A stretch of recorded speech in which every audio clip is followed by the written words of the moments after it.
Salut tout le monde, bienvenue dans une nouvelle vidéo.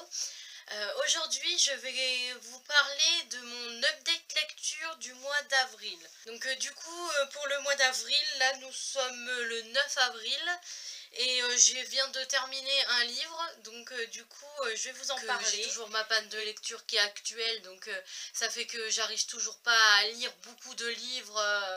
Là j'ai quand même mis un peu plus d'une semaine pour le lire, alors je sais pas si j'arriverai à lire les autres aussi vite ou pas. Donc je me suis pas fait une palle pour le mois, j'ai pas fait de challenge non plus.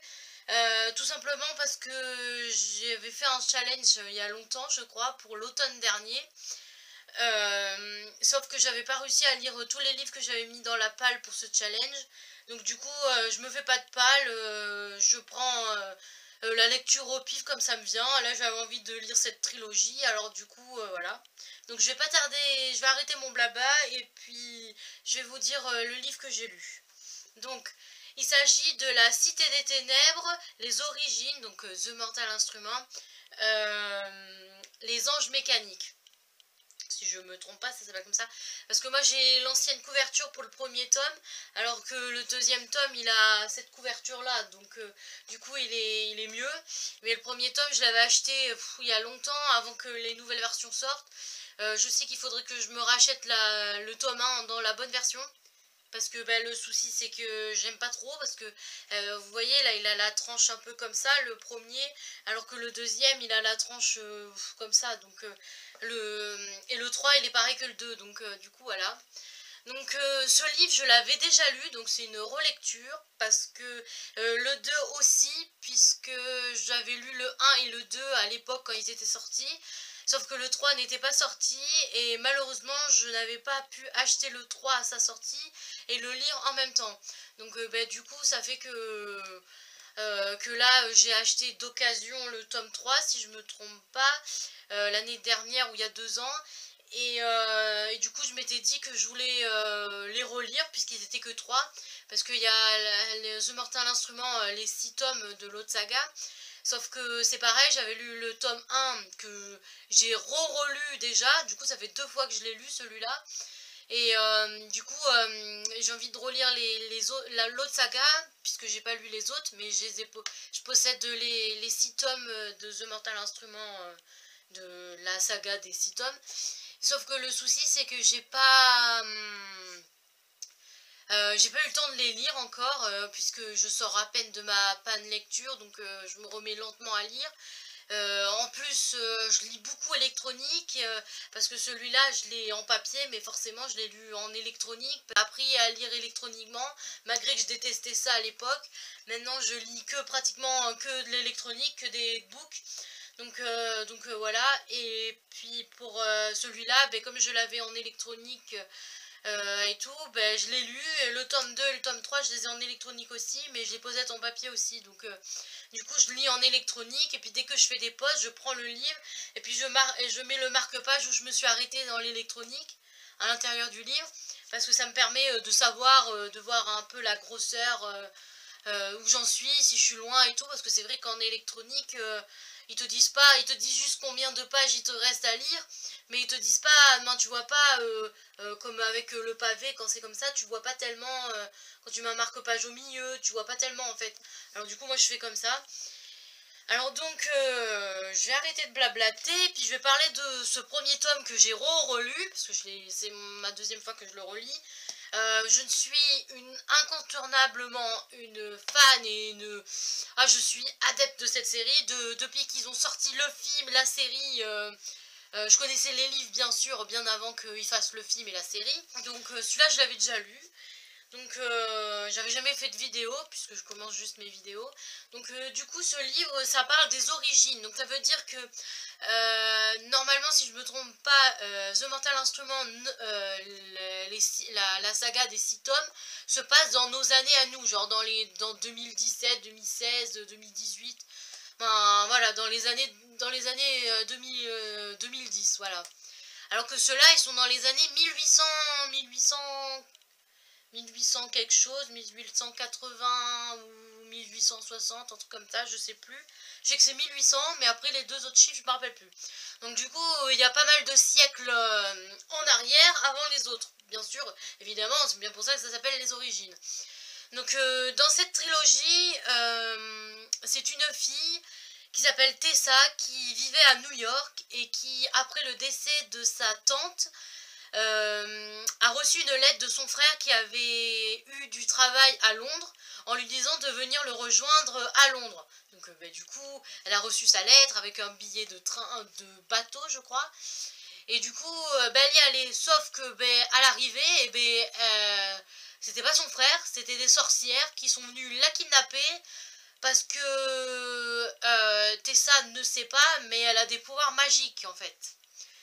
Donc du coup ces sorcières sont là pour la kidnapper, mais pour comment dire, lui apprendre à faire sortir son pouvoir, à connaître son pouvoir, à le manipuler correctement, à savoir le contrôler et tout. Donc du coup voilà, elle se fait kidnapper et tout, elle reste pendant quelques, on va dire, je sais pas si c'est pas 6 semaines, un peu plus de 6 semaines je crois, qu'elle reste enfermée dans une maison avec ces deux bonnes femmes où tous les jours il faut qu'elle descende dans une cave pour se transformer et tout.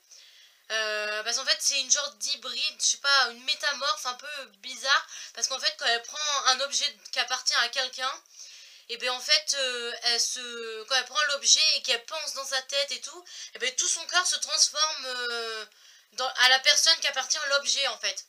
Alors que ça soit un défunt ou un vivant ou que ça soit un vampire ou quelqu'un d'obscur, elle peut prendre l'apparence de n'importe qui en fait.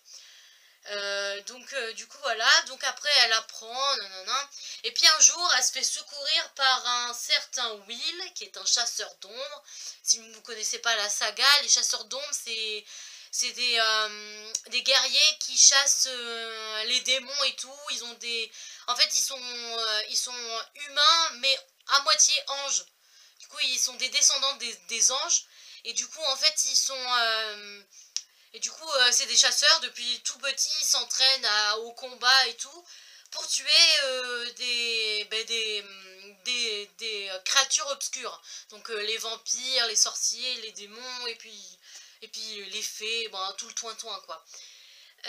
Et du coup, Will, c'est un chasseur un chasseur d'ombre, désolé, qui enquête parce qu'il y a... un soir, il y a eu un meurtre, et du coup, il a enquêté sur ce meurtre qui était mystérieux, et du coup, il est tombé sur la trace de Tessa. Donc, du coup, il a secouru Tessa et tout. Donc, Tessa rejoint comment dire, l'église, l'institut, voilà, l'institut de Londres où ils y sont. Donc, du coup, ils font, voilà. Et du coup il va avoir plein de péripéties parce que du coup son frère s'est fait enlever. Bon, hein, voilà, son frère s'est fait enlever, du coup elle veut tout faire pour retrouver son frère, elle veut tout...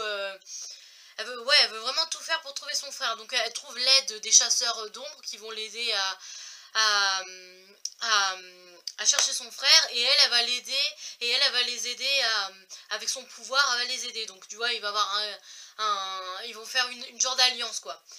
Et du coup, il va avoir plein de péripéties, elle va découvrir un peu plus sur ses pouvoirs, elle va apprendre un peu plus sur son frère, bon, elle va apprendre un peu plus sur sa famille, qui elle est, parce que du coup, elle comprend pas pourquoi elle a des pouvoirs et pas son frère. Alors du coup, il y a plein de questions qui se posent et tout, et à la fin du tome, toutes les questions qui se posaient au début, elles sont révélées toutes à la fin. Du coup voilà, je vais pas vous dire la fin parce que bon, après j'ai le tome 2. Je sais que le tome 2 je l'ai lu, mais je me rappelle plus du tout ce qui se passe. Donc du coup je peux pas trop me spoiler non plus pour la suite parce que je ne sais même pas du tout. Donc je pourrais même pas me spoiler parce que je sais pas moi-même non plus ce qui va se passer. Donc en gros voilà, il se passe ça. Si vous voulez, je peux vous lire, je vais lire le résumé pour que ce soit un peu plus clair, parce que quand je fais mes résumés moi-même, je me comprends, mais après je sais pas si les gens ils comprennent quand je fais mes propres résumés moi. Donc du coup, je vais lire le résumé, pardon. Alors Tessa débarque à Londres pour rejoindre son frère, mais à peine arrivée, elle tombe dans un piège enlevée par les horribles sorcières noires. Elle développe des pouvoirs qu'elle ignore posséder, jusqu'au jour où Will, un chasseur d'ombre, la libère et lui apprend qu'elle est une créature obscure. Donc une créature obscure, donc une sorcière. Elle sait pas trop si elle est une sorcière ou un démon, ils savent pas trop en fait ce qu'elle est parce que elle est toute seule dans son genre à avoir ce pouvoir là en fait, il y a personne d'autre qui a le même pouvoir. Donc du coup ils savent pas trop encore. Euh, un nouveau destin a tenté ça, dans un monde mystérieux où vampires, sorciers et autres créatures de l'ombre règnent en maître. Donc voilà le résumé. Ouais. En gros, moi quand je fais mon résumé, j'en dis un peu plus que ce qu'ils disent là-dessus. Donc voilà, je sais pas trop vous faire trop de résumés, à part que c'est une saga que je kiffe et que je kiffe, que je pourrais relire. Même si la série je la connais par cœur, je pourrais les relire, bien sûr, parce que ça fait 2 fois que je le lis celui-là. Donc forcément je pourrais les relire. C'est vraiment... Ceux-là c'est ma saga coup de cœur. J'avais pensé de faire une vidéo sur mes sagas coup de cœur, mais le problème c'est que j'ai pas encore préparé tout, donc je peux pas vous la tourner, mais honnêtement, The Mortal Instrument c'est ma saga, que ce soit les origines, que ce soit les 6 tomes, les normaux, ou que ce soit les renaissances, ouais, The Mortal Instrument c'est la saga, la mienne. Ça je sais pas si vous en avez, si vous aimez cette saga ou pas, mais moi je sais que c'est ma saga préférée. J'en ai d'autres, mais honnêtement, celle-là, depuis que le film est sorti et qu'ils en ont fait une série après, je me suis dit, non mais ça, je suis même déçue là, parce que la série, il n'y a pas de saison 4, donc du coup je suis déçue, mais bon, comment, hein, c'est comme ça la vie, hein, on peut pas, hein, au bout d'un moment. Le livre, il est juste génial, je sais pas si j'arriverai dans le mois à lire les 2 autres, le tome 2 qui est là, et le tome 3 qui est dans mon armoire, mais je l'ai pas sorti. Parce que là, je suis en train de commencer à lire le tome 2, mais je le commence à peine.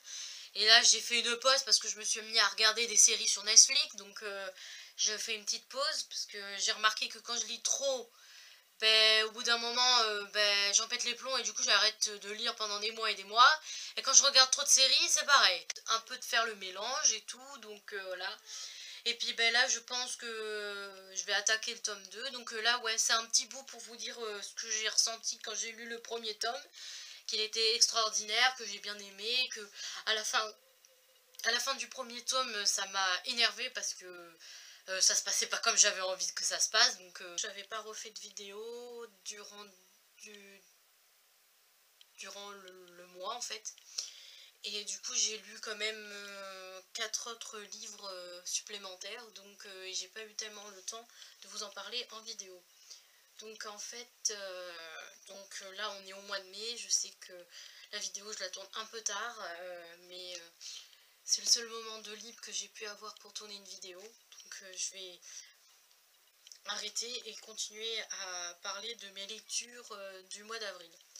Donc pour le reste du mois d'avril, là dans ma dans ma pile là, il y a 4 livres que j'ai lus. Donc plus l'autre que j'ai parlé, mais j'ai déjà fait la vidéo. Donc je vais arrêter de blablater et je vais vous dire tout de suite le livre que j'ai lu. Donc vous avez dû sûrement le voir durant mon book haul du mois d'avril, si je me trompe pas. J'avais acquéri 10 jours avant la fin du monde de Manon Fargueton dans la collection Gallimard Jeunesse. Et j'avais dit que je voulais le lire pour le mois d'avril, et ça a été lu pour le mois d'avril. Alors je vais vous en parler dans cette vidéo, donc voilà pour celui-là. Alors du coup ça a été une bonne lecture, je l'ai lu tout doucement, petit chapitre par petit chapitre. Après, voilà, je peux pas tellement le rentrer dans un coup de cœur parce que forcément, je ne l'ai pas. C'est pas un coup de cœur, on va dire, hein, c'était pas un coup de cœur. Ce livre, je l'ai adoré parce que voilà, tout ce qui est un peu dystopique, fin du monde et tout, j'aime bien. Après j'ai eu un peu du mal à accrocher parce que du coup c'était plusieurs... les chapitres avaient des points de vue différents parce que comme on suit 6 personnages, mais du coup il fallait des points de vue différents à chaque fois. Donc normalement celle que j'ai moins appréciée c'est la fille, là. Je ne sais plus du tout les prénoms des gens. Il y en a une fille qui est flic dedans.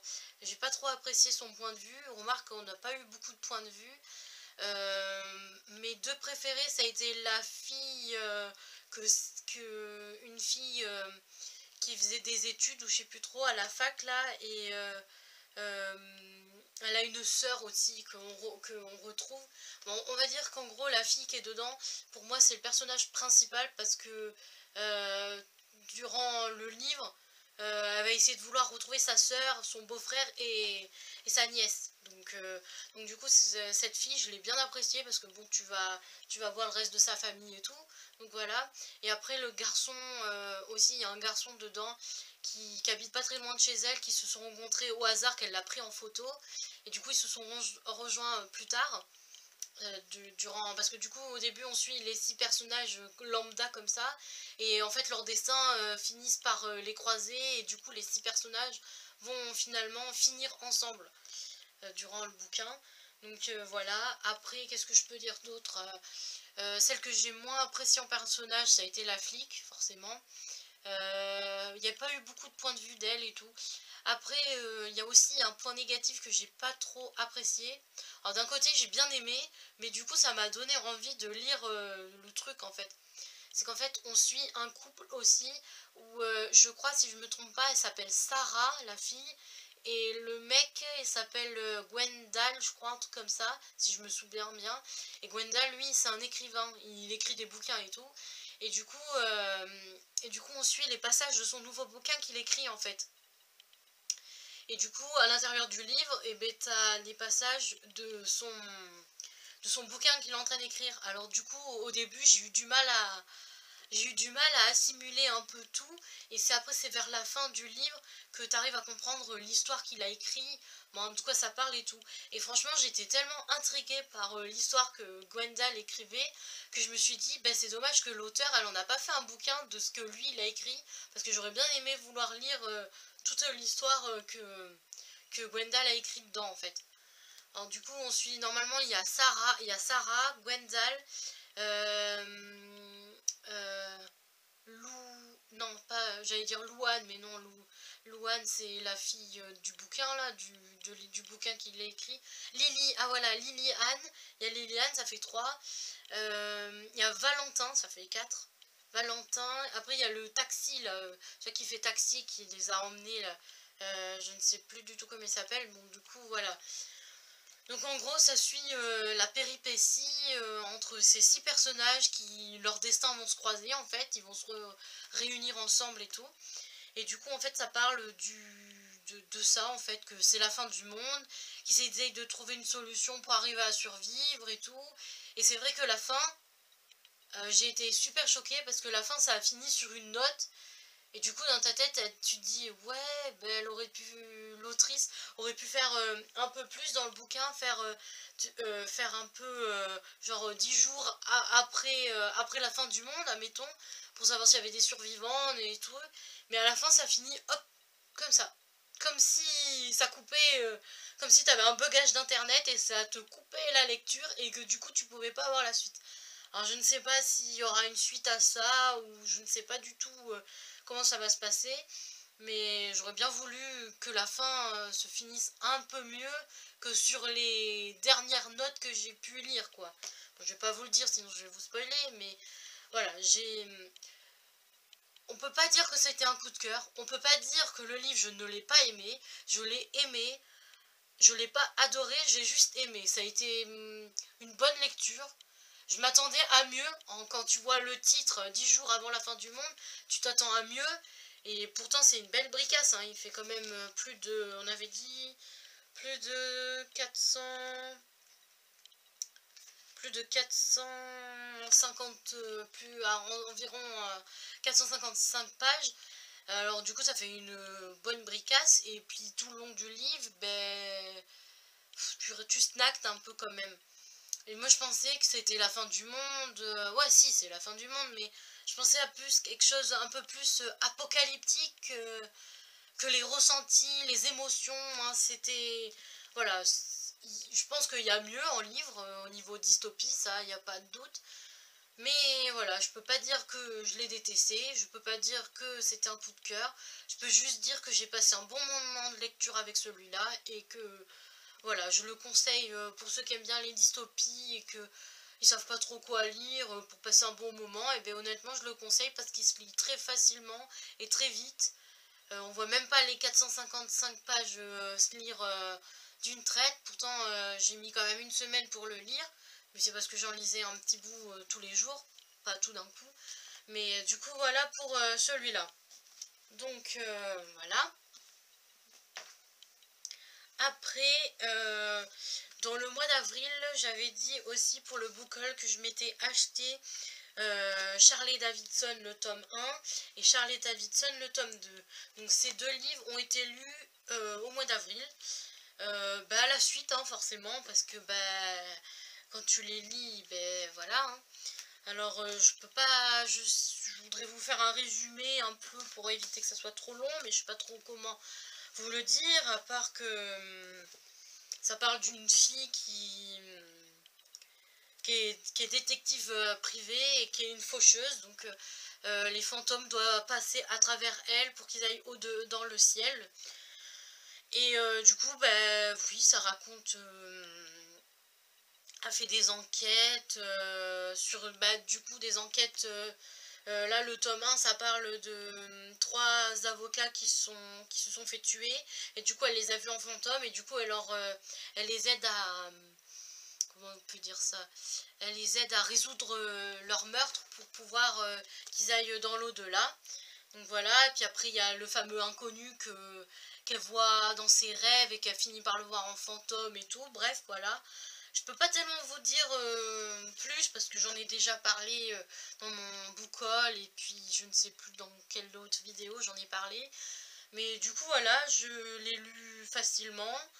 Je l'ai adoré, franchement je pense que c'est une saga que je vais suivre puisque j'ai lu le tome 2 à la suite qui est forcément une nouvelle enquête puisque comme c'est une détective elle a une nouvelle enquête plus les soucis de son homme mystère qu'elle essaye d'en apprendre plus ou qu'elle essaye d'en apprendre plus sur son passé et tout. Bref, un peu de tout ça, il y a un peu de révélation, voilà. J'ai commencé le tome 3 en électronique, mais je me suis arrêtée puisque je ne possède pas le tome 3 en ma possession. Donc je me suis dit, Megan, il faut que tu arrêtes de le lire, tu t'attends de l'avoir dans ta pile à lire, et quand tu l'auras dans ta pile à lire, tu pourras le lire.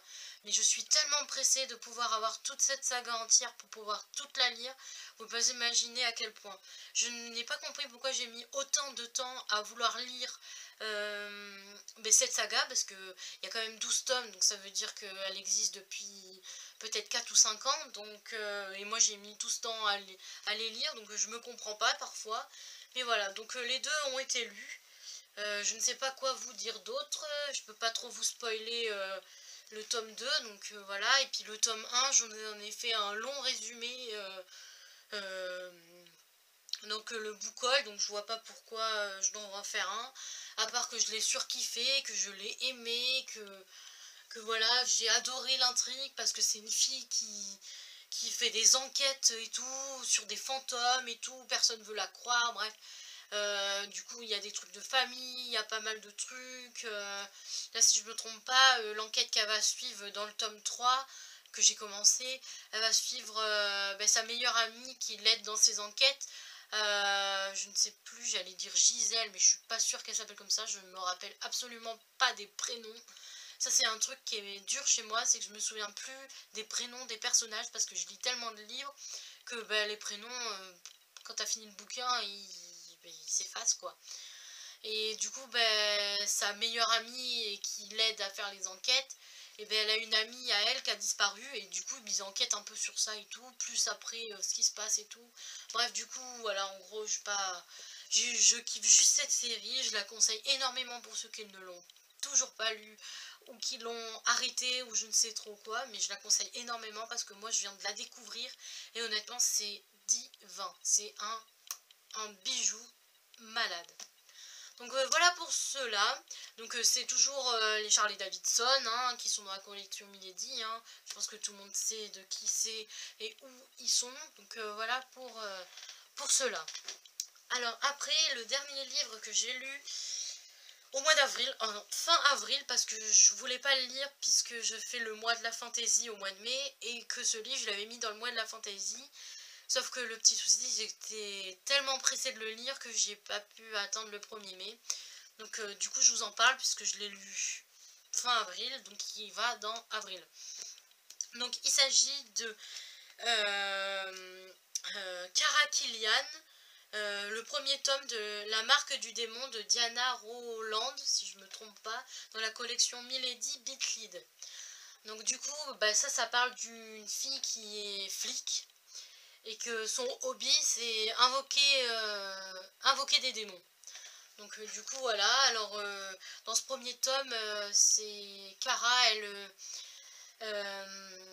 elle a un tueur en série qui a tué 13 personnes, qui s'appelle le tueur au symbole, si je ne me trompe pas.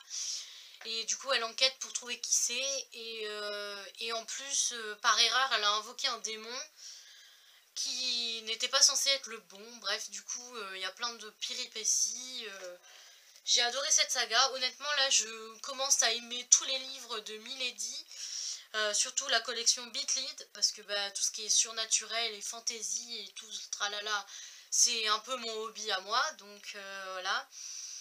Et puis tout ce qui est un peu flic et tout, et comme là les flics, les Charlie Davidson, c'était une détective, ça reste un peu dans le domaine du flic, quoi. Alors du coup, voilà, pour celui-là. Donc après, je sais pas trop quoi vous dire d'autre, à part que je l'ai aimé. Que du coup pour le mois de la fantaisie, comme je l'avais lu et que j'ai pas pu le lire pour le mois, à la place j'ai lu le tome 2. Alors le tome 2 je ne l'ai pas en ma possession, je l'ai en électronique, mais normalement d'ici le mois de mai je risque d'avoir toute la collection complète, donc je peux pas vous dire à 100% si c'est juste, mais normalement je devrais les avoir prochainement en livre.